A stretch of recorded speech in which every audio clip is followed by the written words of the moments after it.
Control of the House and Senate still up for grabs, and that's okay.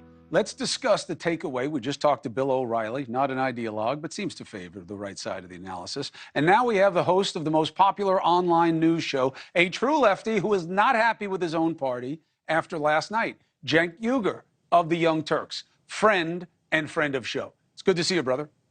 It's been a while, brother. Let's get after it. Man, let's get after it. I don't understand. Why are you yucking their yum? You guys were supposed to get washed out. It wasn't as bad as anybody had said. Shouldn't you be like, phew?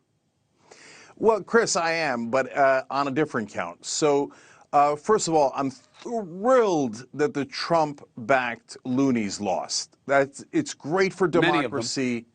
Fascism took a step backwards yesterday, and I couldn't be happier for that. I think the biggest winner by far is sanity.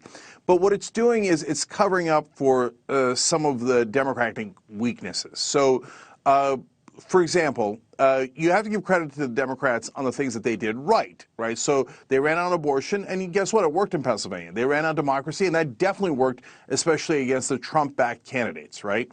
But when you look, and by the way, student debt relief also really, really helped. Again, in Pennsylvania, winning that Fetterman seat was critical to Young vote, right? So that's a lot of credit where credit is due to the Democratic Party. But when they just ran against a sane Republican, and I don't like any of these Republicans. I think they're reactionaries overall, but they're not fascists. They live in this reality, not a completely different one. So Brian Kemp, Greg Abbott, Ron DeSantis, you name it. Those all are governor races. Did well. Governor races are more complicated, though, than these federal House races that we're talking about. You got to run something there. You know? So, Chris, on that count, on the national level, Nevada is a perfect example. So, Cortez Masto, just a very generic Democrat, running against a very generic Republican. And the Democrat there was the incumbent, had a little bit of an advantage, should have won, but it looks like she's going to lose. So, look, I want the Democrats to win, obviously, right? But I want them to run on the right things, and I want them to, and I think that if they did, for example, on all the progressive issues economically, higher wages, better health care, they can't get any of it more done, Social Security, that they would win more. They can't get it done. You think they should just make the case? Oh, no, Chris, of course they can get it done. So, look, I drive people crazy because I won't just say the Democratic Party is good. Obviously, the Republican Party is a disaster. So you just have to be honest with the audience. So could they have gotten minimum wage passed? Of course they could have gotten it passed. They just chose not to. Why did they choose not to? Because they're corporate donors. So wait a minute. How are they going to get it passed? They get it past the House, but not the Senate? Yeah. So first of all, Chris, you know that they could have gotten every single thing passed if they lifted the filibuster.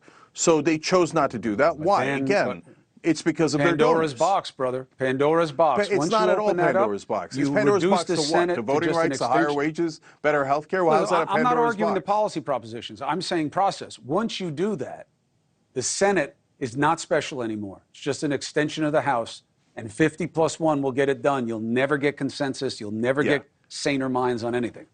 No, Chris, that's not true. When you say, by the way, that, hey, you need 60 votes, everybody knows that's impossible. The Republicans can't get 60 votes. Democrats can't get 60 votes. So it actually takes away the incentive to compromise.